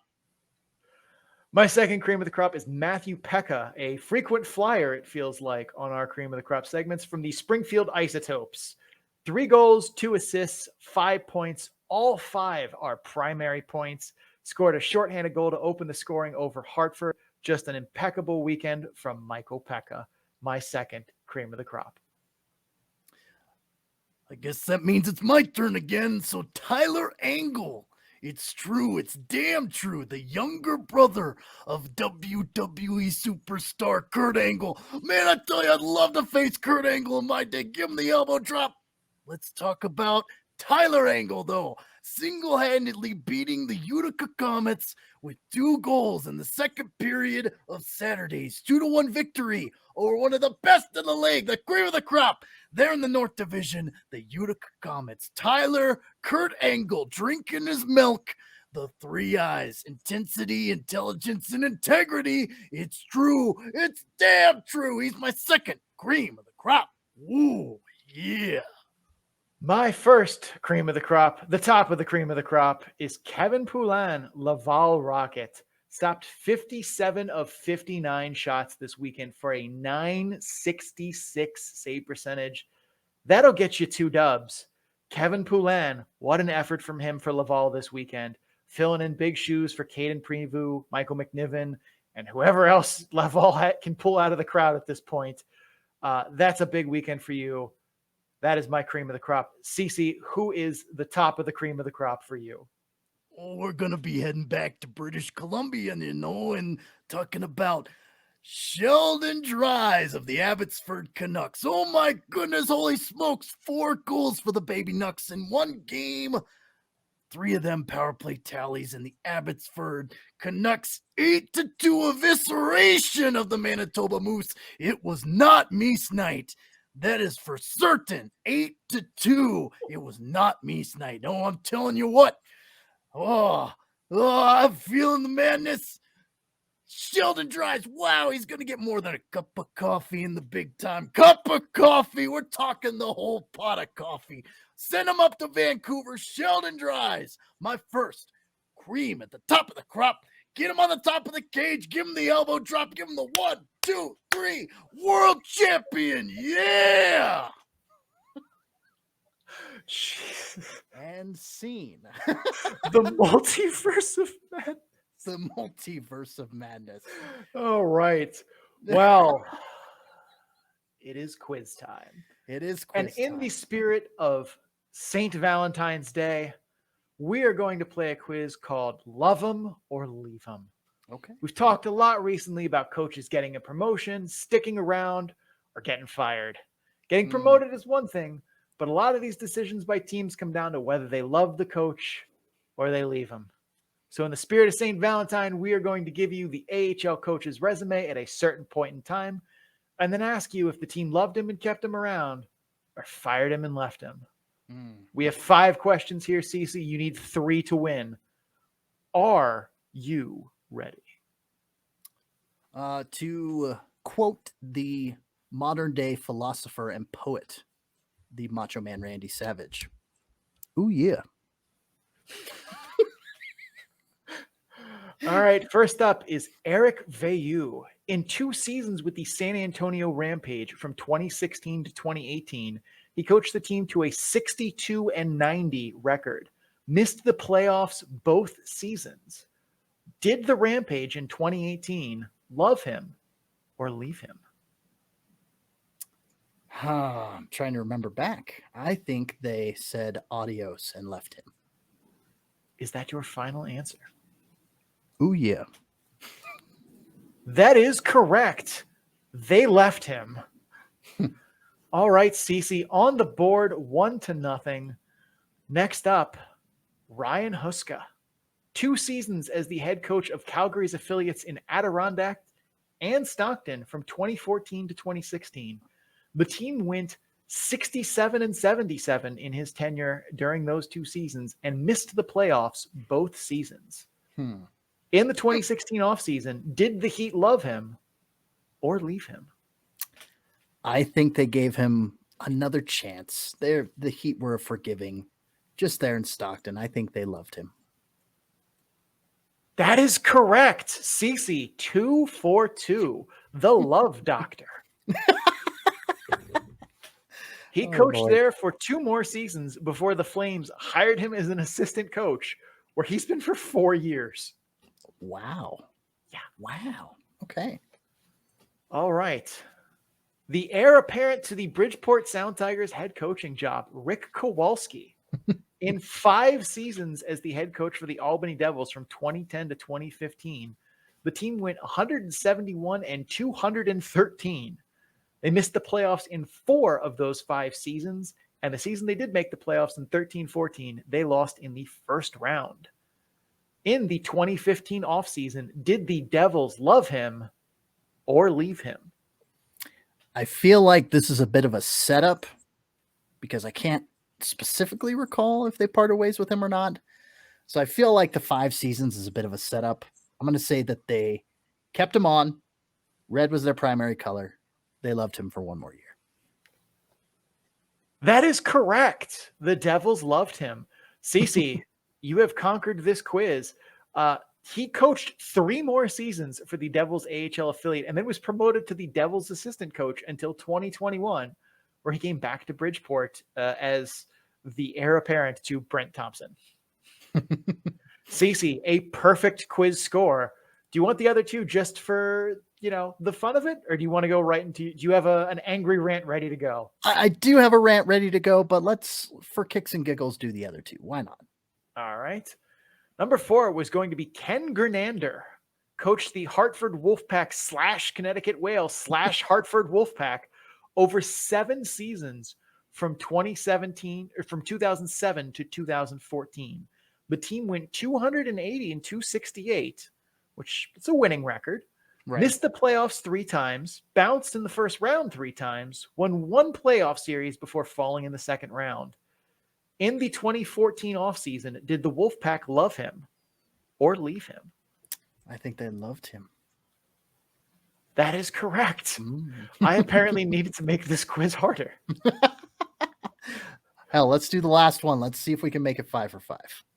Well, this is one I know Courtney would get. So Ted Dent coached the Rockford Ice Hogs over 7 seasons from 2010 to 2017. The team went 223 and 233, so mostly break-even-ish.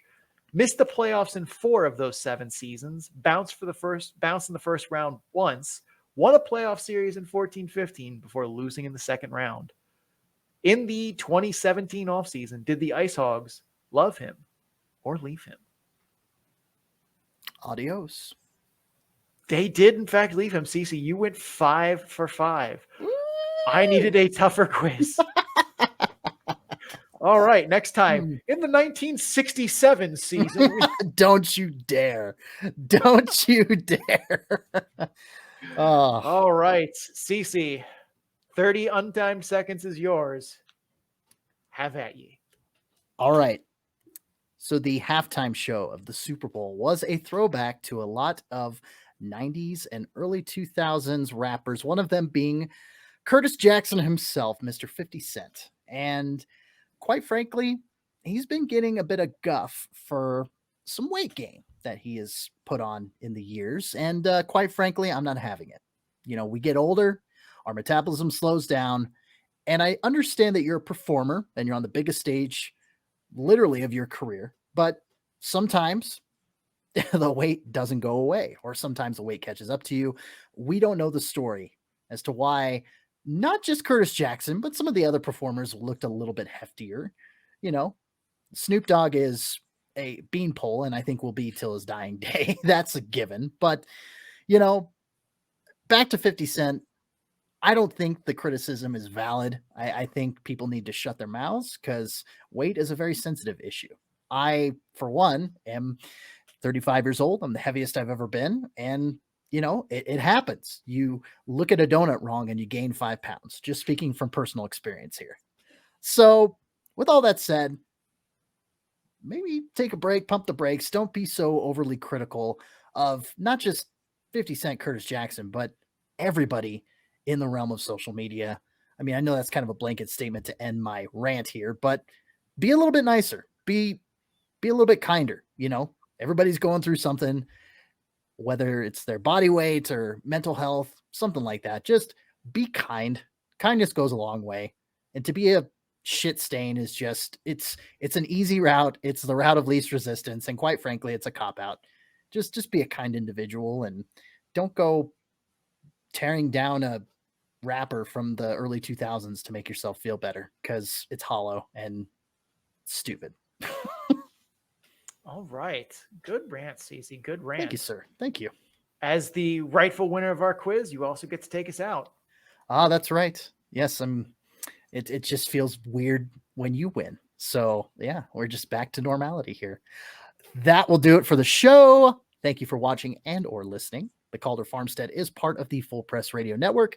You can listen to this and several other great hockey, sports, and pro wrestling programs. We're quite a multifaceted site at www.fullpresscoverage.com. Click on the podcast drop-down menu in the top right portion of the website. That's the list of the extensive amount of podcasts we have and the sound of it. Anyway, click on that and enjoy. And we thank you for all the great choices out there you choose to be with us here at the Calder Farmstead. And if you guys are enjoying the Calder Farmstead, please make sure you subscribe so you get episodes in a timely fashion. Also, if you're listening on Apple Podcasts, Spotify, or Amazon, please rate and review the podcast. If you're watching on YouTube, like the video, comment what you thought of the episode. Doing that helps others find the show, and your reviews help us improve it. You could also follow the show on social media at Calder Farmstead on Twitter, at The Calder Farmstead on Instagram and Facebook. Links to all of that and more can be found on our Linktree page, which is linktr.ee/The Calder Farmstead. Big thanks to Adrian Drake, who made our theme music. You can find him on social media at AD_dysfunction. That's AD_DYSFUNCTION. So we can make music for you too. Cece, where can people find you? I was on mute. Sorry. Well, you can find me. My name is Cece Hockley, and you can find me representing Full Press Hockey on Twitter at FPC_AHL and at my personal Twitter handle at CCHawk. That's SEESEEHAWK. Majority of my tweets are about hockey, but I throw in a good music take, pro wrestling, et cetera, films. My Wordle results for the day. I'm much too much of a novice apparently to play Gordle. That's Sean's job, not mine. But check me out. Hopefully, if it keeps me interested, it's not going to be bullshit for you. Check out my writing on the Full Press Coverage Network at www.fullpresshockey.com. Enough about me. Sean, where can the people find you? I'm Sean O'Brien. You can find me on Twitter at Sean O'Brien81. That's SeanObrien81. I'm also on Instagram at Sean O'Brien_81. Both of those are personal accounts. My Twitter, more hockey related, but also random musings about entertainment and sports things in general, but mostly hockey. I'm also, my Instagram account is mostly my dog, but my dog is adorable. So I don't care. I'm not one of those people who makes an Instagram account for their dog. I won't do that. But also, I do Jersey of the Day on Instagram. I felt like it's a fun way for me to flaunt the ridiculous number of jerseys I own. If you've been watching the show on YouTube, you've probably seen a fair amount of them. You can find my stats work on Tableau. All of the models, the PDO, the game predictions, it's all there at bit.ly/datadump-and-chase. All lowercase, all one word. Cece, take us home. That will do it for episode number 83 of the Calder Farmstead. For the Chris O'Dowd to my Tony Danza, Sean O'Brien, I'm Cece Hockley. And thank you, as always, for tuning in. And as always, please keep your stick on the ice.